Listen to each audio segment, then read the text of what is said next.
Alrighty then, we're going to be introducing the rational zero theorem, which I think is a pretty radical theorem right here. And so this is a lot of technicality right here. And let me just save you that headache by just simplifying it by saying that for any polynomial, okay, for any polynomial, you can find all of the possible rational zeros or factors by this quotient P over Q, where P is going to be our last constant and our Q is always going to be our first coefficient. And so basically, if you were to take all of the factors of P and divide that by all of the factors of Q, what you would get is, and then you list all the different ways that you can make a combination of P over Q, you're going to find that all of the zeros have to fit within that combination. Usually that's actually more information than you actually want, because then you start getting a lot more stuff that you don't need. So let me just go through this example. This will make sense, and it's called the rational zero theorem, because it's going to give us all of the rational roots here. Okay, so let's check it out. So if I were to look at my P, all of my values of P, what are all the factors that go into 6? Well, plus or minus 1 can go into 6, plus or minus 2, plus or minus 3, and plus or minus 6. All of these numbers can divide into 6. And if we look at Q, it's the exact same thing, right?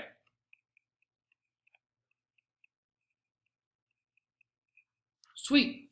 So if I said, okay, now what are all of the different combinations of P over Q? This can kind of get kind of hairy, but let's just start with this. So plus or minus 1 over all of these. So that means it could be plus or minus 1, right? Because 1 over 1. It could be 1 over 2, so a half, plus or minus 1/3. And then there could be 1/6. Okay, so all I did was I took my P and then all over these Q's. There's 2 over 1, right? Which is 2. There's 2 over 2, which is 1, so we already have that one. There's 2/3. Hopefully you kind of get my little drift here. You just kind of go through them all. There's 2/3, and then there's 2/6, which is 1/3. Do we have that one? Yeah, we already have that one. Great. Now let's go over here. So now I did 1, did 2. Now there's 3 over that, so there's 3. Plus or minus 3. 3 over 2. 3 over 2. 3 over 3 is 1, and 3 over 6 is 1/2. We already have that. Then there's 6 over 1, plus or minus 6. 6 over 2, which is 3. We have that. 6 over 3 is a half, or is 2. We already have that, and 1. So here are all of the different ways that all of the different possible, I should probably say that made clear. Here are all of the possible zeros of this polynomial right here. Okay, and if I were to ask you, well, like, how do we test this? Like, how do we know if any of these really are zeros? Well, the one way that we've learned in this chapter so far is by doing synthetic division. And it can get super cumbersome, right? Like, imagine having to test all of those. Well, sometimes if you have to do it by hand, yeah. In this case, we're only going to do maybe like 1, and then I'll just give you like a really cool, I don't want to say it's a shortcut. It's just using the technology that we have. So if I want to, guess and say, you know what, I think 1 is a 0. If you're asking me like, okay, like how did you pick 1? I just randomly chose, it's the first one. I'm just curious. I wonder, is 1 a 0? Because it says find all of the rational zeros and factors. Well, I found all of the zeros. I'm done with the first part of it. Those are all of the possible zeros. Well, it says find all of the rational zeros. If you were to ask me, well, which ones are they? I don't know yet, but these are all the possible ones. So I'm going to guess that 1 is one of the other zeros. We'll find out right now, right? So I'll do all the coefficients: 6, -7, -18, 13, and 6 there. So again, we want to come and figure out what the dealie is here. So I'll use a different color. Let's kind of go down a little bit here. So we're going to drop down, and then we multiply. And then we're going to add right here. And then we multiply. And we add. And then we multiply. And then we add. Then we multiply. And yes! Woo! That's what I'm talking about. So, and that was a random guess, by the way. I happened to guess correctly, and 1 is one of the zeros for sure. And I also know now that x minus 1 is a factor.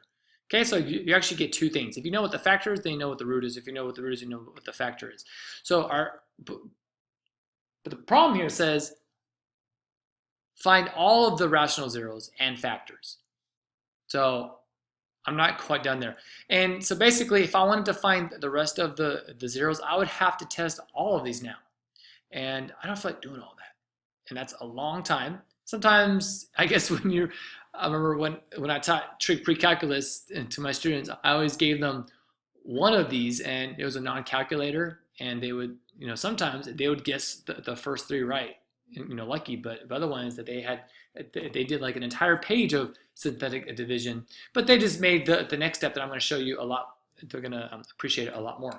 So here's the quicker way of finding these, by the way. Just take this polynomial and graph it.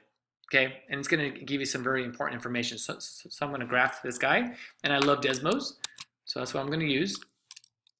Okay, so f of x equals 6x to the power of 4. And again, if you want to do a power, you use the caret above the 6 button. So it's the shift 6 button. Minus 7x to the power of 3 minus 18x to the power of 2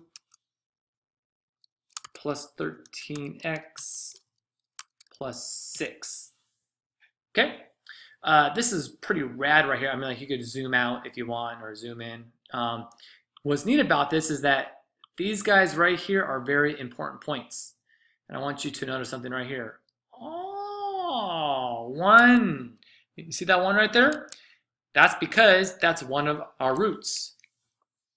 Okay, so I know that this is one of my roots, and so that means I know that my graph has to touch the x-axis at 1. And that's what it is. See how it touches it at 1? That also means that if I go right here, 2 is also going to be a root. It's a root and it's a 0. It means the same thing. So I know that 1, 2, I have this negative 0.333, which is negative 1/3, and then negative 1.5. So just by graphing it, you can see what the roots are and the factors. So here, if the question, okay, well then what are all of your zeros? Well, it was 1, it was 2, it was negative 1/3, and it was wasn't a negative, what was the other one? Negative 1.5 or 3/2. It's the same thing, right?